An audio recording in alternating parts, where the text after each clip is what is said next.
mentioned we were celebrating Pentecost, and one of the great images of the Spirit is wind,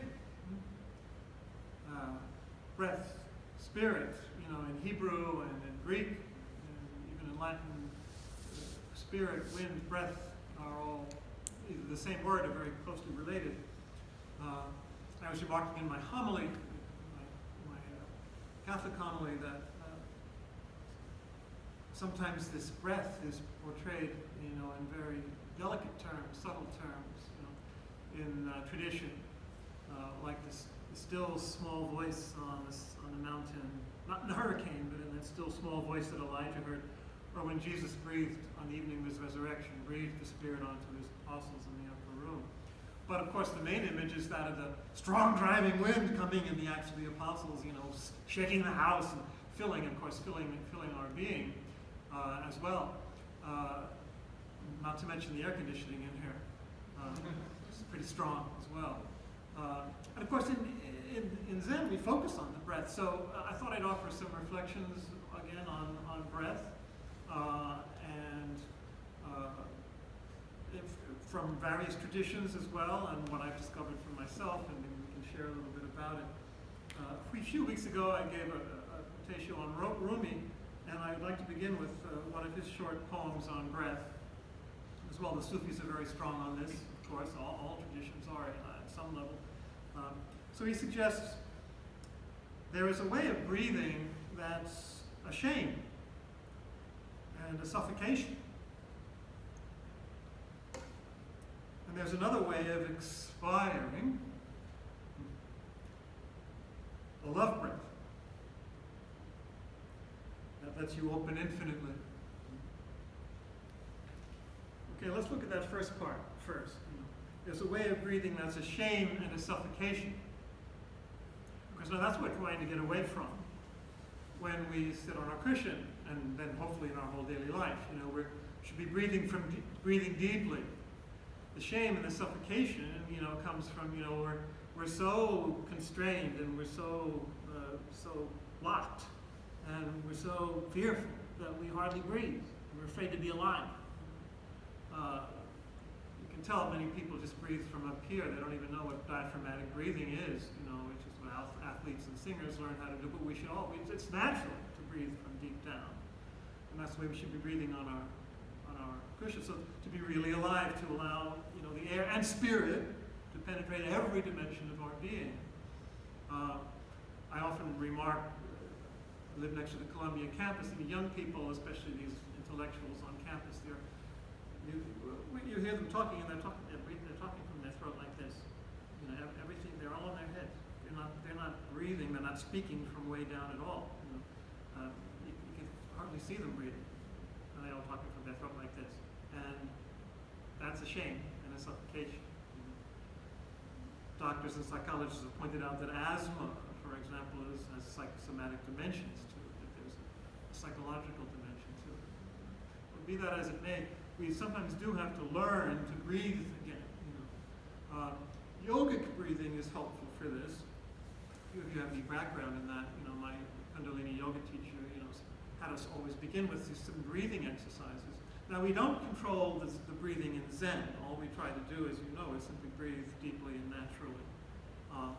But sometimes these exercises can help.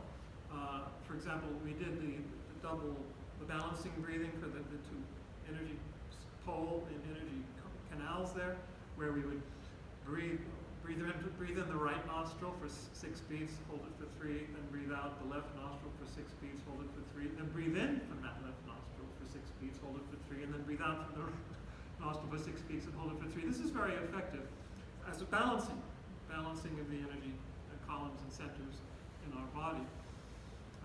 We would also do what we call turtle breathing. You can imagine that's kind of effective for aerating. And then we do what was called bellows breathing for 21 beats. So this can be very good, you know, for, wow, you suddenly feel like you're awake, you're alive.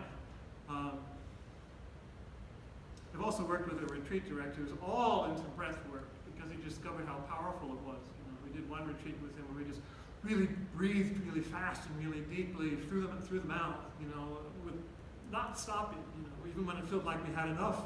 No, keep going, keep going. I'm going to do another retreat with him this fall, to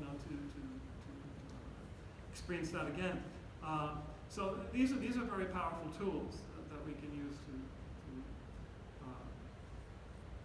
to wake up, to help to wake up. The balancing, my own Kundalini yoga teacher said it's not so much left and right. The way he did it was backward and forward. So if you're kind of breathing, the energy goes from the back to the front. That's the entering into form. And if it's going from front to back, call it the left, you're going back into the absolute. And that's how we experienced it. Ultimately, and you'll experience this in Zen, in your own Zen meditation too, after a while, that it transfers to an inner breathing, what the mystics, especially the yogis, recognize as an inner breathing. So there's the outer as the inner, so the outer as the higher, as the lower. It's the outer breathing, the outer blood circulation, the outer digestion, all these bodily functions. There's an inner reality that corresponds to that, from which they emanate. So there's an inner breath, which animates the whole cosmos, a spiritual breath, divine breath, if you will. And you can call it blood circulation too, or nourishment. It's very fascinating. And I'm sometimes struck by a verse from Psalm 76, which says, fulfill your vows to the Lord who cuts off the breath of princes. It sounds a little violent, but what that's actually referring to is that you reach a point where you do stop your outer breath. The yogis, but you'll find that could easily happen in your own meditation, where you just stop the outer breath, or it stops. You don't try to do it; it just does. You reach a certain point, and that can go on for quite a while, much longer than you expect, a minute or two.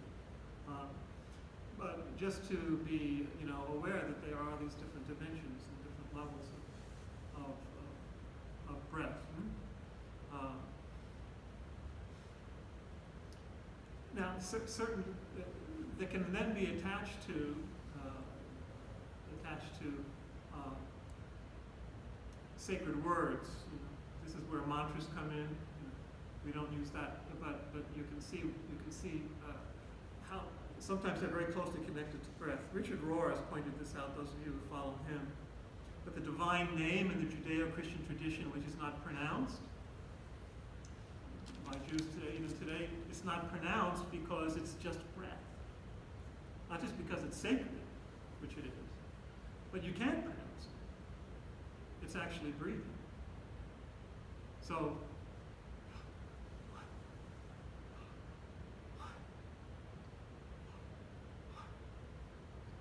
he points out very well, the very first thing we do when we come into this world is we start breathing, we get a slap, as we pronounce the sacred name.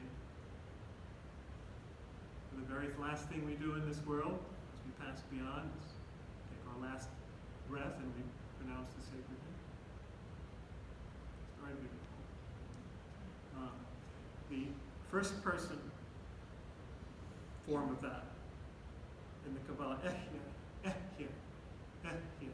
I am, Soham in Sanskrit, that's going back into the absolute, in my experience. The divine name is coming out into the, God blessing, pouring out the Spirit into the world, whereas the I am is going back into the absolute.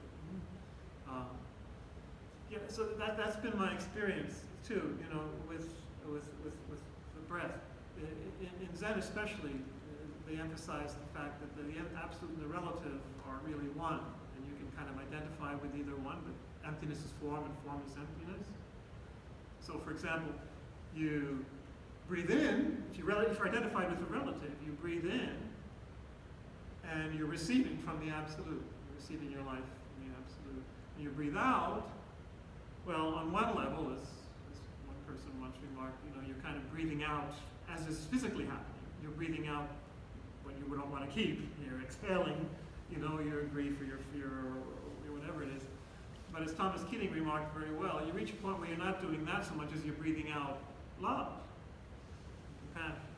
So So you're bringing that out into the world. Or, if you want, you're giving it back to the universe, to the absolute. So you're receiving in and you're giving out. But I found that if you're identified more with the absolute, the breathing in is ascending back. You're breathing back and going back into the absolute. And your breathing out is the receiving from, comes back down into your hara, down into, not just into your lungs, but into your hara, to your energy center, receiving from the absolute. So it's an interesting comparison there, and which corresponds to the Yahweh and the Here. In his latest book, The Divine Dance, though, one of his latest books, he has an appendix, Richard does, where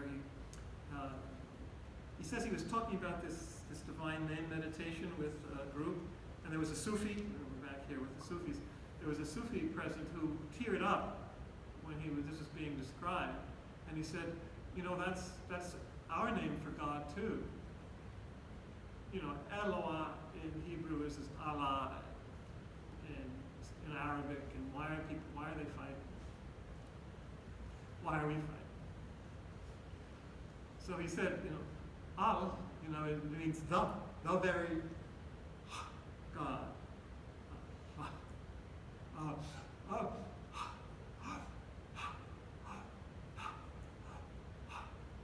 It's the divine name to the breath.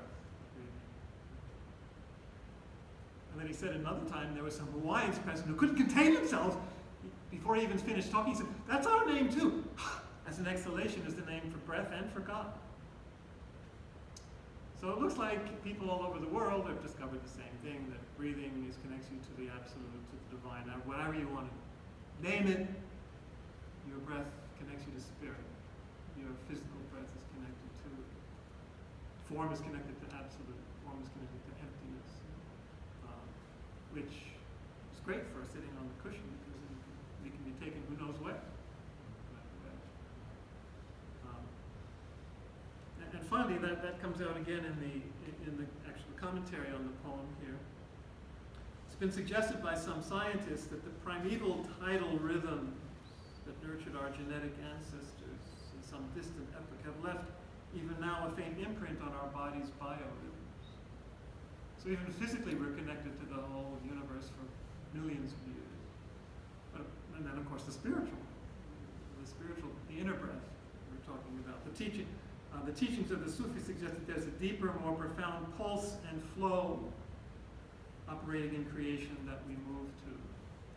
So that's the inner breath as well. Call it a pulsation, call it a vibration, breath in that sense. All traditions recognize an eternal ebb and flow, breathing in and breathing out, blood flowing back and forth. That is intimately connected with the breath.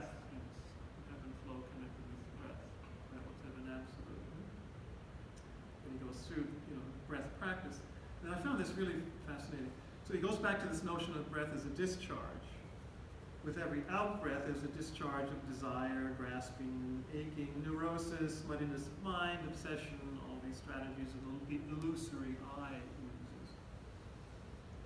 And so we flow out, he says that corresponds to the phrase, La ilaha illa Allah, which they repeat 5 times a day, there's no God but Allah. There's that outer breath we let go of is, there's no I. The I is an illusion, which of course Zen would agree with completely, and Christianity should agree with. We've never really gotten to that point. So the out breath is that there's no I. You let go of that. And then I'm identified with that. And they lose the regular ego I is an illusion. So that's union with the absolute, in theistic terms. So that's really beautiful, and I'd like to conclude with bringing this down to back to the vocalization, back to the word. The universe was created through the word. God spoke, according to the Judeo-Christian tradition. Cynthia Bourgeot has some wonderful reflections on this, that breath plus vibration, the vocal vibration, is the word. So as soon as you breathe and you have a certain level of vibration, you have creativity, you have manifestation. So think of the different levels of vibration and voice and music and song and chant. That's why I chanted at the beginning. Mantras fit in here again. Different levels of vocalization which represent different levels of vibration. And when you have intentionality, Cynthia points out, intentionality with the vibration, that's a word. So when you have breath with vibration and intentionality, you manifest something in the world. And you are that. So that's what Jesus means when he says you'll be judged by every word that comes from your mouth. What kind of vibration are you sending out? What kind of intentionality are you sending out when you breathe out, when you speak out, when you vibrate? What are you vibrating to? What are you vibrating into the world?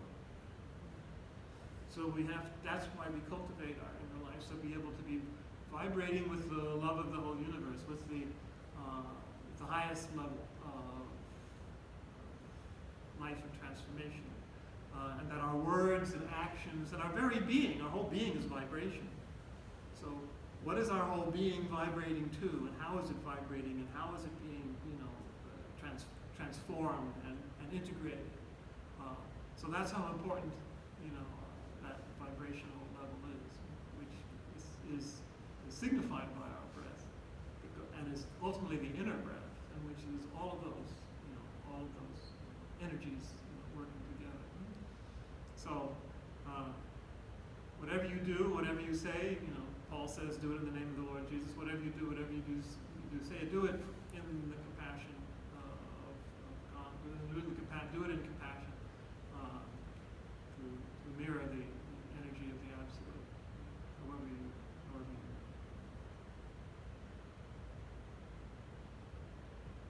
you enunciate that for yourself. So those are a few reflections that I had. We have a few minutes. I wanted to open it up to see if anyone had any remarks or questions, but especially what you might have discovered in your own practice. Does this ring true? Have you found something of your own that's been helpful in this domain of the breath? And what would you like to share with anyone? So I teach yoga, but I teach a different kind that came from the tantric yoga tradition, where the emphasis is the Shakti. So the Shakti is the breath, it's the life force, it's the vibration, it's the pulsation. Feminine energy. So just recognizing how connecting that really in your body, throughout your whole body, so you feel like every cell in your body is vibrating Right. with that energy. Right. And so when we're walking, when we're moving, that you're moving with that breath. Right. So that the walking meditation is so beautiful like that. And even just sitting, just like that it's in your body, you're pulsing with that vibrational energy. Right. And so then if you practice yoga, how are you practicing yoga? Is it, this union with the breath, with the energy? And it's so powerful, it just, Yeah, to practice like that. And it gets more and more incarnated, Yeah. It subsumes our whole being, which Christians should be experts at, considering the incarnation. But we've tended not really to emphasize that sufficiently, to make sure that our whole being is, yes, literally vibrating with this energy, which goes all the way up to, as we would say, God, the Spirit, but which is united to the whole universe. So that's, as you say, even just sitting on the cushion, especially, we can experience that. So, lots of good things to look forward to. Or maybe we are already experiencing. Yes. Can you talk a little more about what you meant by not breathing? Well, you'll find out. You'll Okay. find out. It'll happen. It'll happen at some point where you suddenly realize you're not breathing physically. That there's something deeper going on. And then, but most likely you'll resume breathing since you have to be in this world. But I would say it's not something you will. It's not something I'm going to stop breathing now. It's something that happens to you. And that's just a sign that there's something deeper going on for that moment. Something to look forward to. So would you say that we vibrate on a higher level the more we can sit and breathe? Well, It's like raising our level of vibration? well, you don't do it to you don't do it for No, no. yourself. You know, it happens to you as you are transformed, purged, integrated. You know, hopefully the breathing in whatever practice you're doing, whether it's yoga or Zen or even centering prayer or whatever it is a process of raising your vibrational level as you become more integrated and more transformed by light, by love, compassion, joy, peace. But that's something that you receive. You can prepare yourself for it. But as Catholic theology points out very well, it's a gift, and it's experienced in all the traditions as a gift, however they imagine the absolute. So it's something that again happens to you rather than that you do yourself. But that makes it all the more wonderful when you realize that something way beyond yourself is taking you in hand and making you share in its mystery and in its beauty and in its love. So that's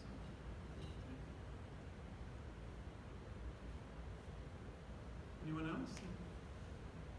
Since you mentioned yoga, my last class, I think last Friday, I stayed for the meditation session after, which was 20 minutes, and I was amazed how quickly I got into a deep meditation, and of course the time went by like that. Well, that's a good point too. I mean, maybe you've been your particular grace or circumstances, we would say, but it's always recommended before you, if possible, before you do, a sitting, a silent sitting meditation. And that's what Hatha yoga is supposed to be to begin with, was to prepare you physically, open up the passageways for your silent meditation. So if you can do those breathing exercises or take a run around the block, or I go to the gym before I come here.